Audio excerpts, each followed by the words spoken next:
बोलो जयकारा बोल मेरे श्री गुरु महाराज की जय। सभी गुरुमुख प्रेमियों से सप्रेम जय सच्चिदानंद। वंदो चरण सरोज गुरु मुद मंगल आगार। जहि सेवत नर होत हैं भव सागर से पार। गुरु जी के सुमिरन मात्र से नाशत विघ्न अनंत। तासे सर्वारंभ में ध्यावत हैं सब संत। तासे सर्वारंभ में ध्यावत हैं सब संत। महापुरुष फरमाते हैं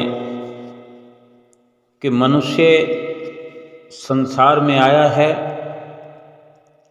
संसार की वस्तुओं के बिना शरीर का निर्वाह होना असंभव है, मुश्किल ही नहीं नामुमकिन है। सांसारिक वस्तुओं का उपयोग करना ही पड़ता है, करना ही पड़ेगा। परंतु फर्क केवल इतना है कि एक ऐसा व्यक्ति जिसके जीवन का उद्देश्य केवल उन पदार्थों को एकत्र करना है, शरीर निर्वाह के, शरीर को चलाने के लिए जितना ज़रूरत है उससे अधिक उसका उद्देश्य अगर उन पदार्थों को केवल इकट्ठा करना है, जबकि ये पदार्थ ना तो यहाँ इस जीव के साथ में रहते हैं और ना ही साथ जाते हैं, लेकिन उसका जो उद्देश्य ये रहता है कि मैं एकत्र करके मैं इनको अपनी जायदाद बनाकर हर वक्त साथ रखूं। लेकिन महापुरुष फरमाते हैं कि कभी भी कोई इंसान इस दुनिया से कोई सामान साथ लेकर तो गया नहीं, खाली हाथ ही यहाँ से जाना पड़ता है।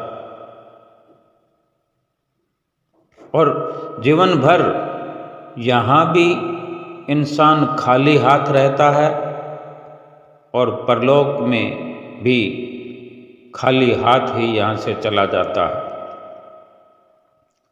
और एक दूसरे प्रकार का व्यक्ति जिसका उद्देश्य केवल और केवल मालिक की भक्ति को इकट्ठा करना है, एकत्र करना है,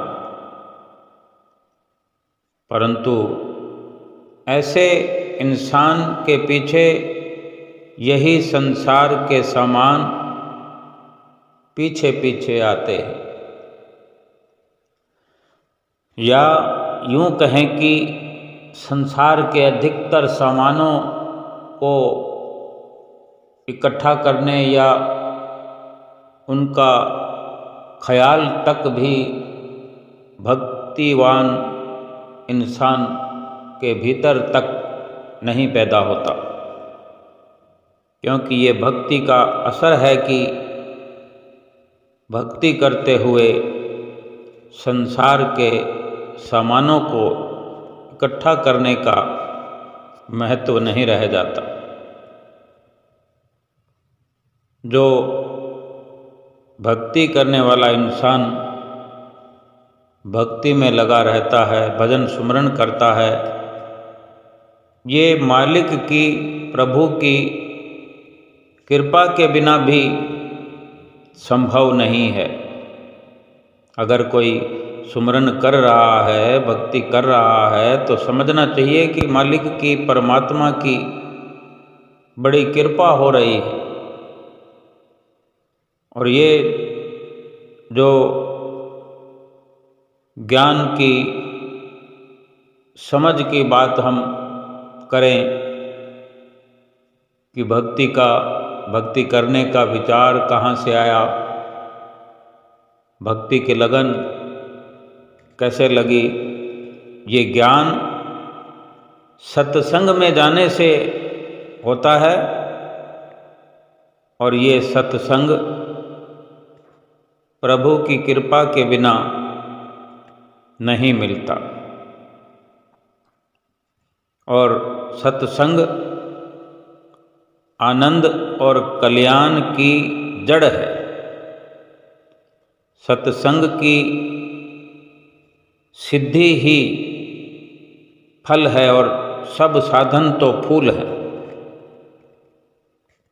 श्री रामायण जी में कथन है, बिन सत्संग विवेक न होई, राम कृपा बिन सुलभ न सोई।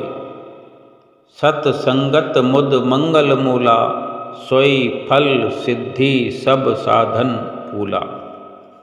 कि सत्संग के बिना विवेक नहीं होता और श्री राम जी की कृपा के बिना वो सत्संग सहज में मिलता नहीं। प्रभु की कृपा हुई जो सत्संग मिला, सत्संग से विवेक मिला, ज्ञान मिला और सत्संग जो है आनंद और कल्याण की बहुत भारी गहराई है, जड़ है। सत्संग से क्या क्या मिलता है, ये हमारी ऊंची श्रद्धा और भावना पर निर्भर करता है कि हम क्या क्या प्राप्त कर सकते हैं। जितने भी साधन हम अपनाते हैं, भजन कीर्तन करते हैं, ये एक प्रकार से तरह तरह के जो साधन है, ये तरह तरह के फूल हैं। और सत्संग की प्राप्ति होना ये एक फल है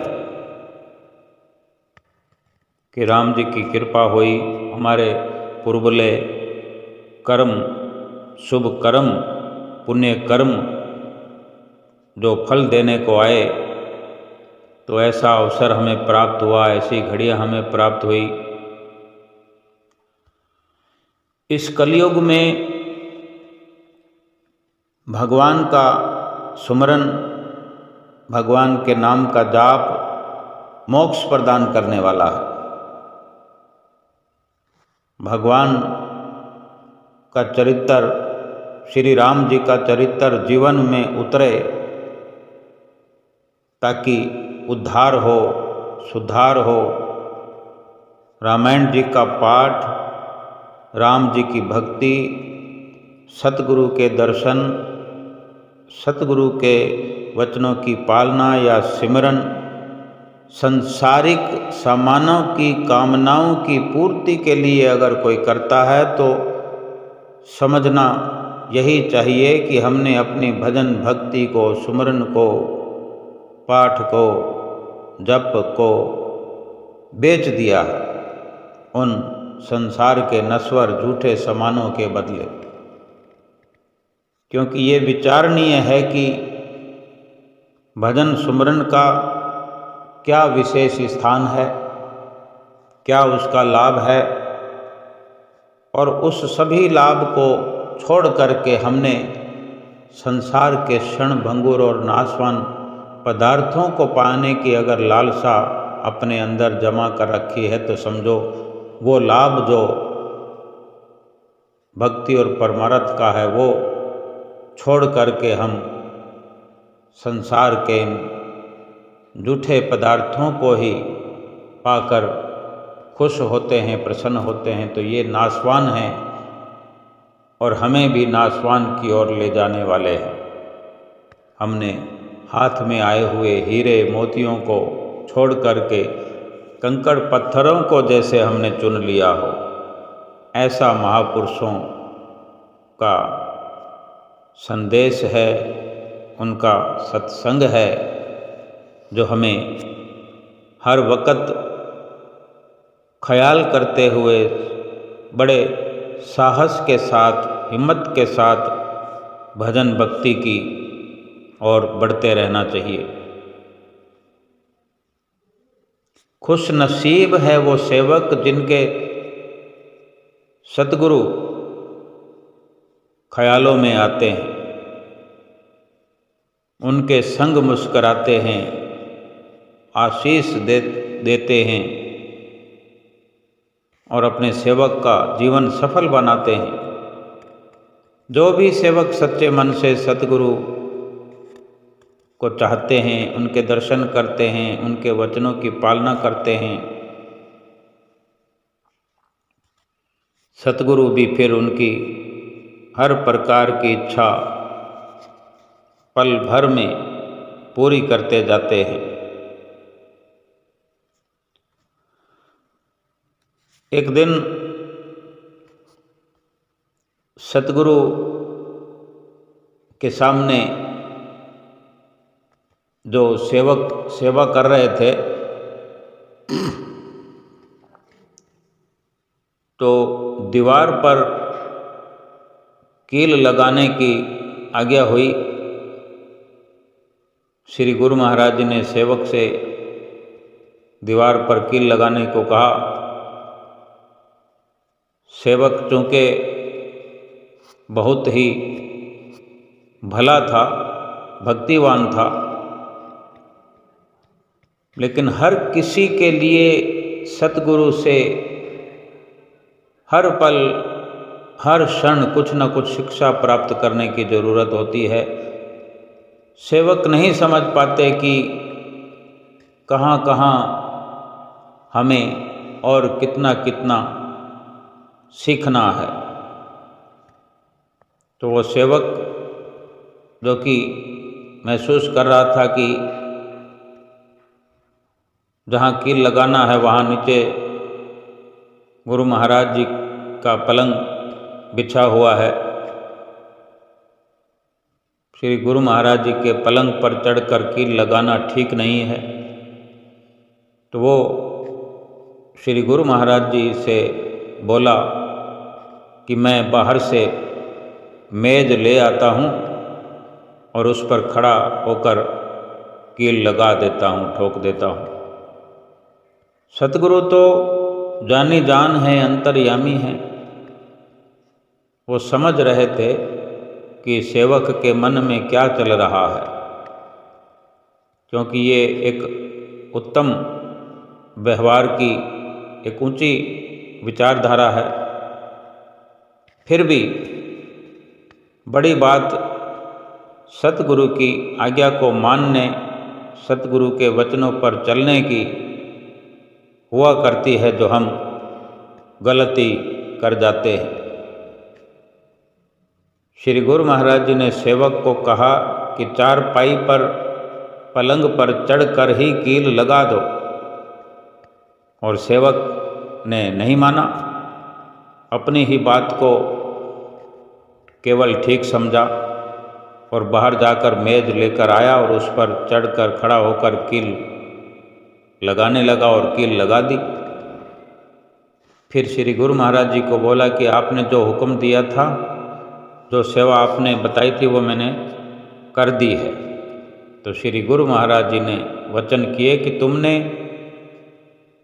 हमारी चारपाई पर पलंग पर खड़े होकर पैर रखकर नहीं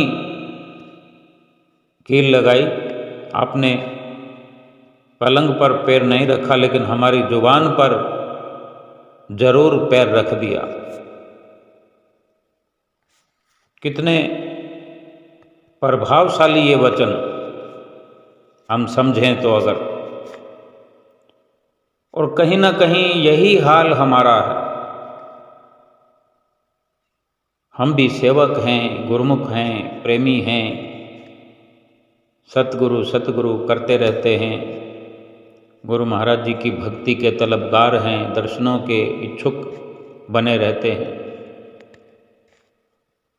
श्री गुरु महाराज जी अगर वचन करते हैं तो उन वचनों से बिल्कुल भी इधर उधर ना हो करके उनके वचनों की पालना यही होती है कि अगर श्री गुरु महाराज जी ने कहा सेवक को कि पलंग के ऊपर चढ़कर कील लगा दो, तो लगाना चाहिए। हम भी ये विशेष ध्यान रखें कि जो आज्ञा की पालना है वही हमारा लक्ष्य होना चाहिए। महापुरुष जो हमें सिखाते हैं, श्री गुरु महाराज जी का जो इशारा है वो यही है कि सतगुरु की, अपने इष्ट देव मालिक की फोटो अपने मन में हमेशा के लिए बसा लो, अपने रोम रोम में बसा लो।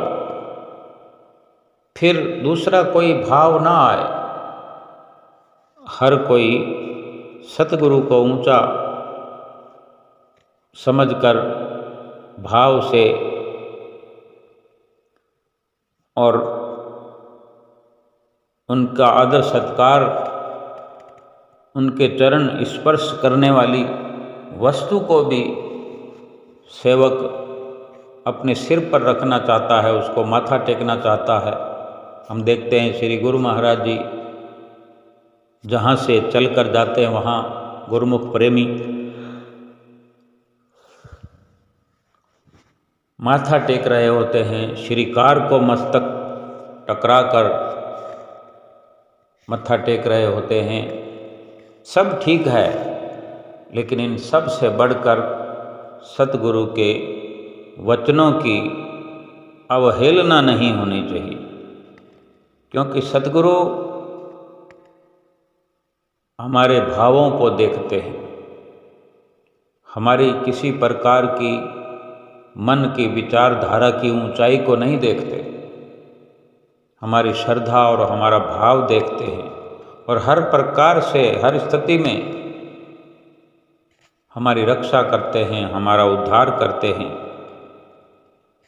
और कभी कहीं गलती हो भी जाती है तो गलती का फिर परिणाम भी भुगतना पड़ता है।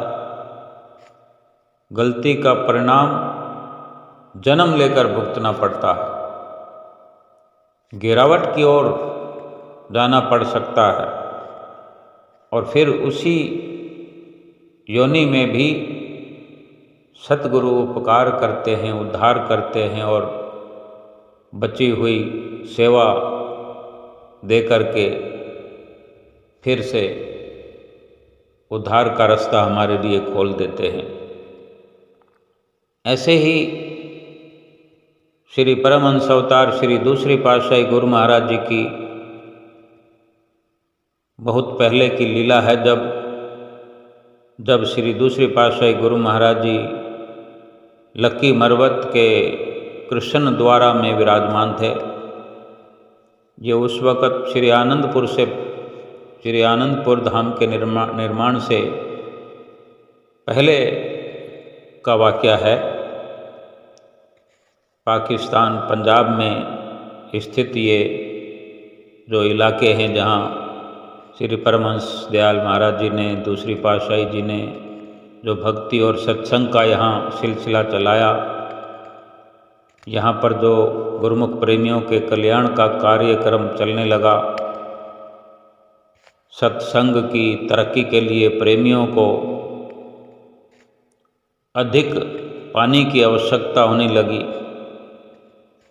तो उस वक़्त में चाहे श्री आनंदपुर दरबार में भी शुरुआती दौर में पानी की बहुत दिक्कत होती थी, पर्याप्त मात्रा में पानी नहीं होता था। अनेक प्रकार की छोटी छोटी जो पुराने समय की योजनाएं हुआ करती थी, कुओं से पानी निकालना होता था, तो कुओं से पानी निकालने के लिए भी साधन नहीं होता था। पहले तो पानी की दिक्कत और फिर पानी को निकालने के लिए भी जानवर को लगाना पड़ता है, क्योंकि ये लाइट और मोटर वगैरह ये तो बहुत बाद में हुआ। तो वहाँ लक्की के कृष्ण द्वारा में जब श्री गुरु महाराज जी विराजमान थे तो कुएं से पानी निकालना होता था। तो जब पानी की अधिक ज़रूरत होती है तो थोड़ी थोड़ी देर में पानी निकालना होता है। कोई कितना भी मेहनत करे, लेकिन एक से बढ़कर एक समाधान हुआ करते हैं। तो उस वक़्त जब पानी की ज़रूरत ज़्यादा होने लगी तो एक भगत जी ने कुएं में से ज़्यादा पानी निकालने के लिए एक भैंसा भेंटा किया। उस वक़्त यही साधन हुआ करते थे खेतों में काम करने के लिए, कुओं से पानी निकालने के लिए।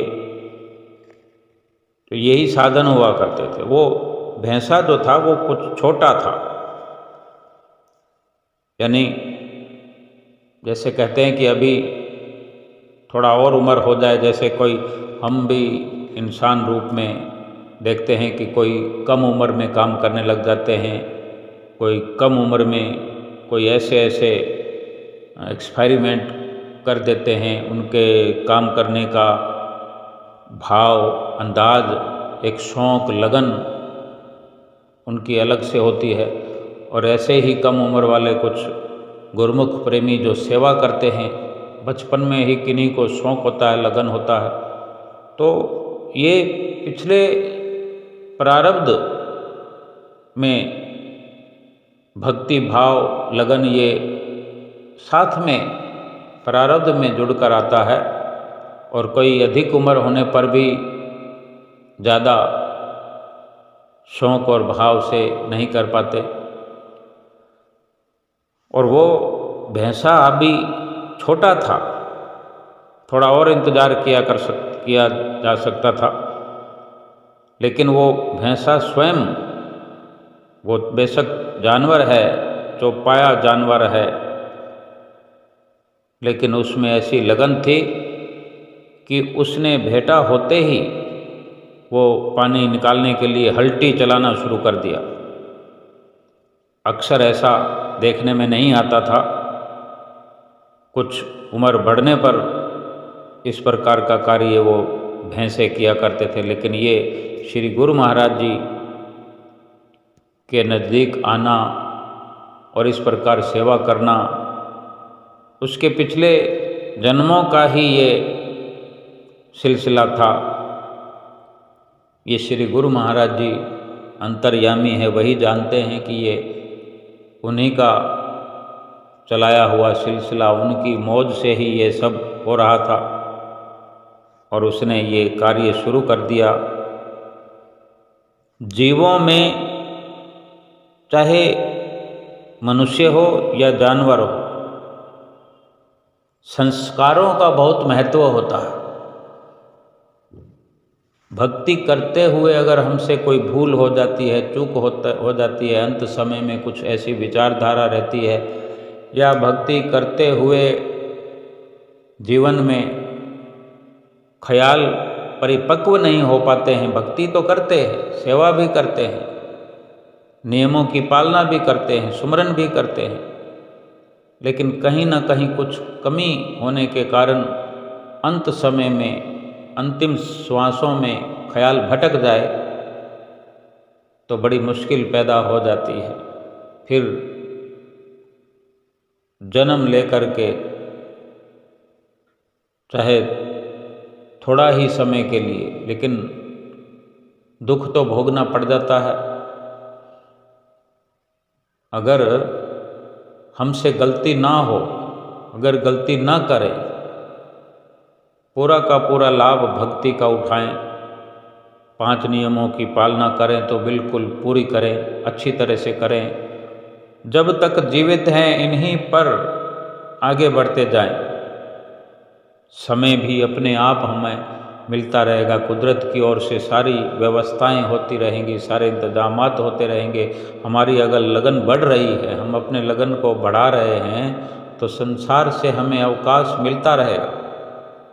ये आजमाई हुई बात है। सुमरन अगर कर रहे हैं तो कुदरत की शक्तियाँ सुमरन करने के लिए हमारे इर्द गिर्द रहेंगी, हम करें तो सही। और ऐसी विचारधारा के तहत हम देख सकते हैं कि अगर हमारा प्रयास हमारी तरफ से होता है, श्रद्धा भाव हमारे अंदर भरपूर है, तो कुदरत की ऐसी हम पर व्यवस्था होती है हमारे लिए कि हमें किसी प्रकार का अवरोधक नहीं देखना पड़ता, कोई बाधा नहीं आती, अपने आप बाधाएं मिटती चली जाती है।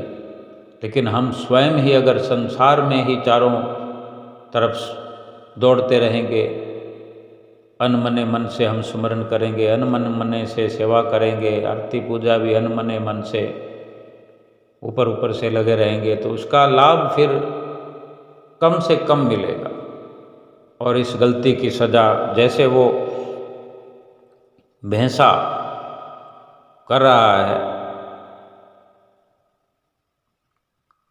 कि वो इस योनि में भी सेवा करने के लिए उत्सुक है और अपनी कम उम्र के होते हुए भी दर्शा रहा है कि वो सेवा भाव से जुट गया वो आते ही। और यही श्री गुरु महाराज जी वचन फरमाते हैं कि जीवों में संस्कारों का बहुत महत्व होता है। जैसे संस्कार बचपन में मस्तिष्क पर पड़ जाएं, उसके अनुसार जीवन भावी से भावी बन जाता है। कई बार ऐसा भी होता है कि ये संस्कार जन्म जन्मांतरों तक साथ देते हैं। उस भैंसे की भी यही आश्चर्यजनक कथा है कि जिस समय कृष्ण द्वारा स्थान में श्री गुरु महाराज जी की आरती होती थी, चाहे सुबह हो या शाम हो, जब भी आरती होती तो वो भैंसा जो था सेवा करता था, अपना कार्य करता था, पानी निकालने के लिए वहाँ हल्टी चलाता था। तो आरती की आवाज़ सुनकर मस्त हो जाता था और मस्त होकर काम बंद कर देता, वहीं ठहर जाता था। तब वहाँ उसको चलाने के लिए भी कोई सेवादार होता है जो ध्यान रखता है। पहले तो कई दिनों तक सेवादार ने उसे लाठी से हाँकना चाहा। जब जानवर रुक जाता है तो फिर लकड़ी डंडा इस्तेमाल करना पड़ता है। तो लकड़ी से उसको चलाना चाहा, उसे मारा भी, पीटा भी, परंतु वो मार खा रहा है लेकिन टस से मस नहीं हो रहा। और इसी प्रकार आरती में वो दृश्य होता, रोज का काम होने लगा, वहीं का वहीं वो ठहर जाता। जैसे आरती में हम सब काम छोड़कर आरती करें, यही नियम है। ये अलग बात है कि हम ऐसा करते नहीं हैं। अक्सर क्या होता है कि आरती में ही हम काम ढूंढ लेते हैं कि आरती भी करते रहें। घर में 2 लोग हैं, 4 लोग हैं, तो लगभग एक जना आरती पकड़ के खड़ा होता है, बाकी के किसी न किसी काम में लगे रहते हैं। यहाँ तक कि कोई फ़ोन आ जाता है तो फ़ोन लेकर आरती से निकल कर दूसरे कमरे में चले जाते हैं। यानी सब चीज़ की प्राथमिकता है लेकिन आरती की नहीं।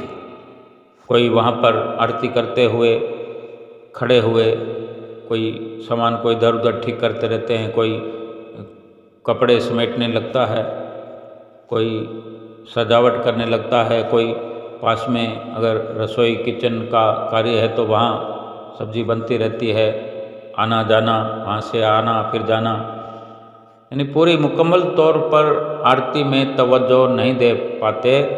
और ये संस्कारों की बात है कि वो भैंसा जानवर होकर भी, मार खाकर भी टस से मस आरती में नहीं होता, अपना काम छोड़ करके आरती कर रहा है और मार खा रहा है। वो एक अनजान कम बुद्धि जानवर होकर भी अगर इस प्रकार से आरती पूजा के समय मगन होकर, मस्त होकर खड़ा है और अपने शरीर पर मार झेल रहा है, ये संस्कारों की ही बात हो सकती है। और ये समाचार श्री गुरु महाराज जी तक पहुंचा। दूसरी पातशाही गुरु महाराज जी जो कि विराजमान हुआ करते थे आरती में, जब ये कुछ दिन तो लग ही जाते हैं, जब कुछ विशेष बात होती है तो गुरु महाराज जी तक पहुंच ही जाती है। श्री गुरु महाराज जी तक ये समाचार पहुंचा तो श्री गुरु महाराज जी ने फरमाया, भैंसे को आरती के समय कुछ न कहा करो, ये उसके पिछले जन्मों के कर्म है, ये कोई पिछले जन्म का भूला हुआ जीव है, अब इसका इसी सेवा के द्वारा कल्याण होगा। और फिर उस भैंसे ने वहाँ लगभग 30 साल तक पवित्र दरबार की सेवा करके प्रेम सहित शरीर को त्यागा और उसके शरीर को जमीन में दफनाया गया। और इसी प्रकार महापुरुष कल्याण की मूर्ति होते हैं, हमारा कल्याण करते हैं। आज हम जिस भी स्थिति में हैं, जो सेवा का अवसर मिलता है, श्री आरती पूजा का जो हमें अवसर मिलता है, यानी हमने जो निश्चित किया है, प्रभु की दया से सब हो रहा है, तो ये न सोचें कि इसको आधे अधूरे मन से करें,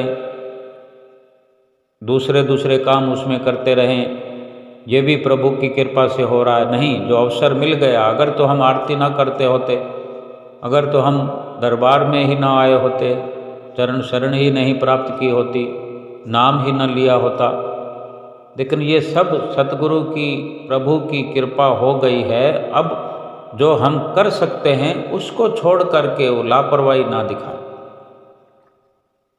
अगर अवसर प्रभु की कृपा से मिल गया है, सत्संग मिल गया है, विवेक मिल गया है, अब जो हमने अपनी ओर से सेवा में योगदान देना है, तन और मन लगा करके सेवा करें, तन और मन श्रद्धा से आरती पूजा करें, सत्संग में मस्त होकर, मगन होकर के बैठें, ठीक प्रकार से सुने, अमल करें, सुमरन करते हुए श्रद्धा भाव अपने भीतर रख करके,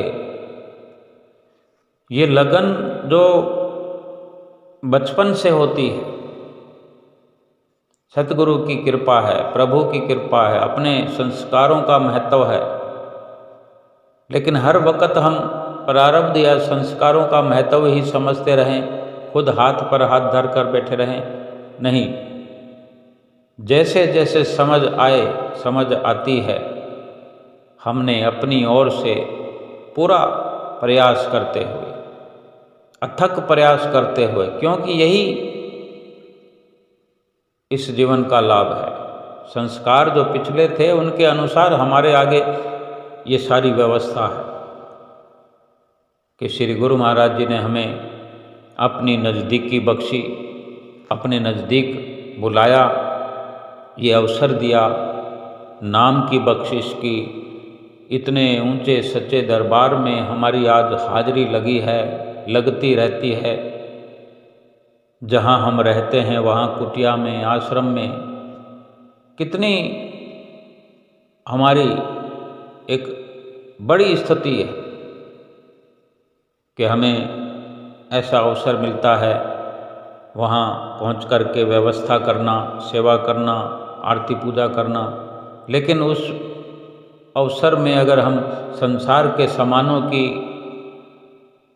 इच्छा, भावना अपने अंदर रखते हुए सेवा करें, आरती पूजा करें, या कोई पद पर पहुँच कर के या किसी पद की इच्छा करें, चाहे पारमार्थिक ही हो,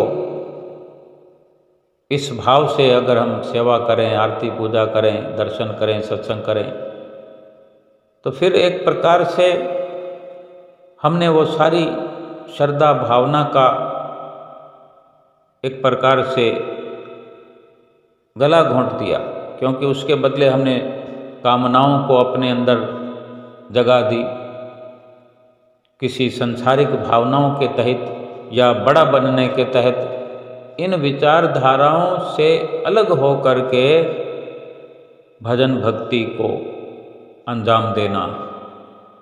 सतगुरु हमारी भावना से ही प्रसन्न होते हैं, और अपनी भावना को अगर हम शुद्ध रखते हैं, पाक साफ रखते हैं, सतगुरु हमेशा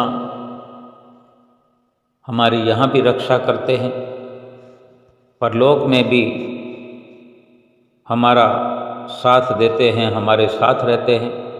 एक जानवर हो कर के इतनी लगन से सेवा कर सकता है, इतनी मार खा करके भी आरती में तटस्थ होकर, खड़ा होकर आरती पूरी करता है।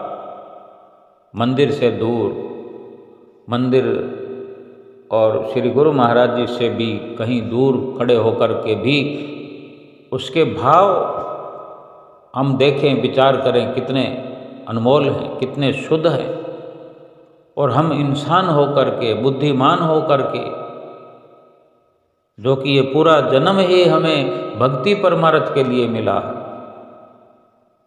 अगर हम अपने संस्कारों को ऊंचा दर्जा नहीं देंगे, अपने संस्कारों को और ऊंचा ना ले जाएंगे, फिर तो ये जीवन के जितने पल, लम्हे, घड़ियाँ, घंटे अगर संसार की वासनाओं में, उनकी इच्छा, संसार के सामानों की इच्छाओं में ही अगर हम ये ऊपर से अगर नियम निभाएंगे, तो संसार में बार बार आने का, बार बार जन्म लेने का बीज हम बो रहे हैं। भक्ति का जो ये अवसर हमें मिला है, भक्ति में जो हम प्रवेश कर चुके हैं, भक्ति हम अपने में प्रवेश करने के लिए प्रयास भी कर रहे हैं, फिर संसार में बार बार आने की इच्छा अगर हम लेकर के भक्ति करेंगे तो फिर बार बार संसार में आना पड़ेगा। और फिर इस तरह की कामनाओं को रखना, फिर कोई अगर हमें भी जानवर का जन्म लेना पड़े, इस जीवन में ऐसी कामना रखें कि हम भगवान के धाम में पहुंच जाएं, अपने निज स्थान में पहुंच जाएं, निज लोक में पहुंचें, आत्मा को परमात्मा के साथ मिलाएं, परमात्मा के धाम में जाएं। अगर इंसान के जन्म से थोड़े समय के लिए भी अगर गिरना पड़ गया, गिरावट की ओर जाना पड़ा, तो हो सकता है फिर उस जन्म से कोई और जन्म पैदा हो जाए, फिर उस जन्म से फिर और जन्म पैदा हो जाए। जब तक ऊंची विचारधारा को लेकर के भक्ति नहीं करेंगे, तो कम से कम मनुष्य जीवन में टिके रहें, केवल सतगुरु की आज्ञा व मौज पर चले। जो सतगुरु के वचन हमारे जीवन में प्रकाश का स्थान रखते हैं, रोशनी का मीनार हैं सतगुरु के वचन। दीपक सतगुरु वचन का, दीपक सतगुरु वचन है, लेकर चले जो हाथ, जगत अंधेरी कोठड़ी, कबहू न भटके पाथ। किसी के पास दीपक हो, तेल हो, बाती हो, जलाने के लिए दिया सलाई हो, अगर वो रोशनी के बिना अंधेरे में सफ़र करता है और गिरता है, पड़ता है, क्या उसको कोई अक्लमंद कहेगा? भक्ति के मार्ग में सतगुरु के वचन जो हैं वो रोशनी है, रोशनी का मीनार है। यानी इसी मीनार के नीचे चलते हुए, यानी रोशनी, इस सतगुरु के वचनों की रोशनी के तले भक्ति के आसान सफ़र को करते हुए अपनी मंजिल पर पहुंच सकते हैं। क्योंकि ये जो संसार है ये अंधेरा कुआं है, जगत अंधेरी कोठड़ी। ये अंधेरी कोठड़ी है, अंधेरा कुआं है, भव का सागर है। अगर सतगुरु के वचनों रूपी रोशनी में हम भक्ति का सफ़र कर रहे हैं, करते रहेंगे जीवन भर अंतिम श्वास तक, तो इस अंधेरी कोठड़ी में कभी भटक नहीं सकते रास्ता। जगत अंधेरी कोठरी, कबहू न भटके पाथ। जो गुरुमुख प्रेमी सतगुरु के वचनों की रोशनी में अपना भक्ति रूपी सफ़र तय करता है, कर रहा है, वो कभी नहीं भटक सकता। वो भक्ति और परमार्थ की राह पर आगे से आगे बढ़ता जाएगा। क्योंकि जहाँ रोशनी होती है तो वहाँ सब कुछ ज़मीन पर नज़र आता है कि कहाँ खाई है, कहाँ कुआं है, कहाँ पत्थर है, कहाँ ऊपर है, नीचे है, ऊबड़ खाबड़ रास्ते जो भी हैं वो अपने आराम से सफ़र करता है, क्योंकि वहाँ दिखाई दे रहा है। अगर रोशनी नहीं होगी तो क्या पता लगेगा कहाँ खड्डा है। और हम गलती से धड़ाम खड्डे में गिर जाएं, फिर कितना समय निकलने में लग जाएगा, और जब तक निकलेंगे नहीं तो आगे बढ़ेंगे कैसे। और फिर क्या पता कितनी देर चलेंगे फिर कोई खड्डा आ जाए, कहाँ पानी है, कहाँ कीचड़ है, और कहाँ चलते चलते कोई गहरी खाई आ जाए, उसमें कहीं लुढ़क जाएं तो प्राण पखेरु भी उड़ जाते हैं। यानी ये इच्छाएं, कामनाएं, ये भी गिरावट की ओर ले जाने वाली है, ये गहरी खाइयां हैं। इन सब से बचने के लिए भक्ति परमार्थ में जो भी भक्ति और परमार्थ से भटकाने वाली कोई बात है, कोई इच्छा है, कोई कामनाएं हैं, ये गहरी गहरी खाइयां हैं। ये इच्छाएं, कामनाएं, काम, क्रोध, लोभ, मोह, अहंकार, ईर्ष्या, द्वेष, ये सब प्रकार से भक्ति मार्ग से भटकाने के लिए है। ये माया है। माया के हजारों हजारों, लाखों लाखों रूप हो सकते हैं। ये हम स्वयं जब विवेक में हैं, सत्संग में हैं, इसीलिए ये जरूरी हिदायत होती है कि सतगुरु के वचनों को, सत्संग के वचनों को ध्यान देकर सुने। एक एक वचन पर ध्यान देकर उस पर चलने का प्रयास करें, उस पर अमल करने का प्रयास करें। क्योंकि जहाँ वक्त मुसीबत में अगर वचनों पर हमने गौर किया है, ध्यान दिया है, तो कौन सा वचन प्रकाश बनकर कौन से अंधेरे को दूर करने में काम आएगा। संसार में रहते हैं, संसार में कदम कदम पर वर गलाने वाले होते हैं। हम स्वयं विचार कर सकते हैं। रोज की बात है, घर में कोई परेशानी है, कोई कार्य नहीं हो रहा है, तो हम सोचते हैं कि ये कार्य नहीं हो रहा, फिर सतगुरु की शरण लेने का क्या फ़ायदा हुआ। हमारा ये काम नहीं हो रहा, फिर सत्संग का क्या फ़ायदा हुआ। हमारी ये सफलता नहीं हो रही, कमाई ज़्यादा नहीं हो रही, फिर सिमरन का क्या फ़ायदा हुआ। कुटिया पर जाने का क्या फ़ायदा हुआ, दर्शन करने जाने का क्या फ़ायदा हुआ। ये खड्डे हैं गहरे। इनसे बचने के लिए सतगुरु के वचनों का प्रकाश जरूरी है। कि सत्संग तो हम सुनते हैं, लेकिन उसमें गौर नहीं करते कि हम भक्ति की राह पर ये संसार के काम धंधे करने के लिए नहीं चल पड़े हैं। भक्ति का लाभ जीवात्मा के लिए है। अगर शरीर पर कष्ट आ रहे हैं तो वो हम कर्म कष्टों वाले, दुखों वाले करके आए हैं, उसको कौन भोगेगा। अभी जो भक्ति कर रहे हैं उसका लाभ इस जीवन में मिल रहा है, हमें वो लाभ दिखाई नहीं देता क्योंकि अज्ञानता के अंधेरे में सफर कर रहे हैं। हालांकि सतगुरु के वचन ज्ञान रूप हैं, प्रकाश रूप हैं, उनको तो हम दरकिनार कर देते हैं। अनेकों बार हमने अपने जीवन में, किसी को 10 साल हो गए हैं, किसी को 20 साल हो गए हैं, किसी को 50 भी हो गए, सतगुरु के वचन सुनते हुए, सतगुरु के दर्शन करते हुए, दरबार में जा कर के सेवा करते हुए, कुटिया पर आते हुए जाते हुए 50-50 साल हो गए हैं हमें। लेकिन हम आज भी कहते हैं कि क्या फ़ायदा हुआ, फिर हमारा ये काम तो हुआ नहीं। सत्संग में यही सुनते आए हैं कि भक्ति परमार्थ पर हम जीवात्मा के कल्याण के लिए चल रहे हैं, और जो प्रारब्ध भोग हैं वो तो भोगने पड़ेंगे। इस इंसान के शरीर में, मनुष्य जीवन में ये शरीर पर कष्ट भोग रहे हैं। अगर मनुष्य का शरीर नहीं होगा तो फिर जानवरों का शरीर होगा, कष्ट तो भोगने पड़ेंगे। लेकिन एक जानवर कष्ट भोगता है और एक इंसान भोगता है, ज़मीन आसमान का फ़र्क है। ऐसी ऐसी बीमारी आ जाती है, लाइलाज डॉक्टर भी जवाब दे देते हैं। तब भी हौसला हमारा बुलंद होना चाहिए कि भक्ति के मार्ग पर चलते हुए हम जो भक्ति कर रहे हैं, सतगुरु हमारे साथ हैं। शरीर पर कष्ट है ना जाने कितने भयंकर पाप हम करके इस जीवन में आए हैं, और इस जीवन में जो सतगुरु का साथ मिला सतगुरु का सहारा मिला, जो सतगुरु के वचनों का प्रकाश मिला, उसमें साफ साफ नज़र आना चाहिए कि हमारी आत्मा का भला हो रहा है। ये ढेर ढेर पाप एक आम इंसान जिसको सतगुरु की शरण नहीं मिली, जिसको नाम नहीं मिला, जिसको सत्संग की रोशनी नहीं मिली, वचनों का प्रकाश नहीं मिला, सतगुरु के दर्शन नहीं हुए,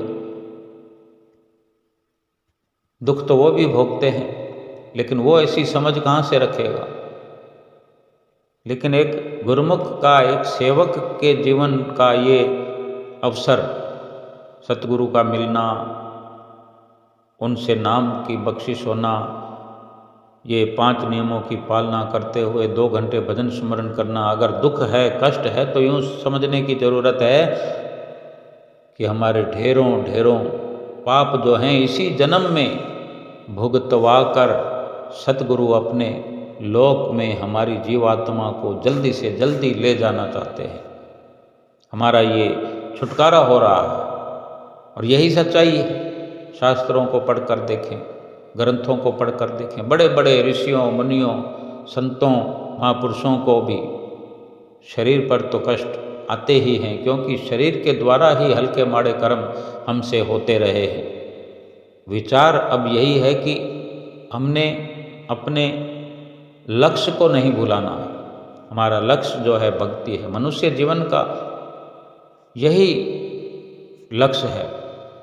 भज गोविंद भूल मत जाहो, मानुष जन्म काहे लाहो। भजते रहो गोविंद को, भगवान का भजन करते रहो, ये भूलना नहीं है, क्योंकि मनुष्य जीवन का लक्ष्य तो यही है। दुख कष्ट तो भोगने ही भोगने हैं। अगर भगवान को नहीं जपेंगे, भगवान का ध्यान नहीं करेंगे, सत्संग नहीं करेंगे, तो क्या कष्ट भोगने नहीं पड़ेंगे।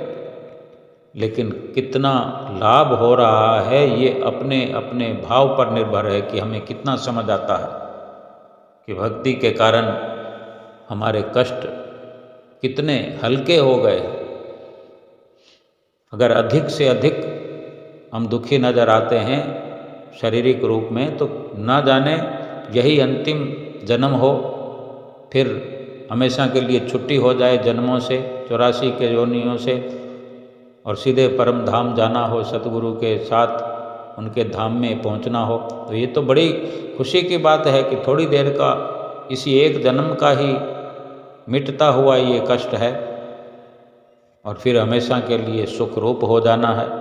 इसलिए अपने सुंदर विचारों से भक्ति परमार्थ को अंजाम देते हुए सतगुरु के वचनों की अहमियत को ऊंचा स्थान देते हुए अपना लोक और परलोक सुहेला करना। बोलो जयकारा बोल मेरे श्री गुरु महाराज की जय।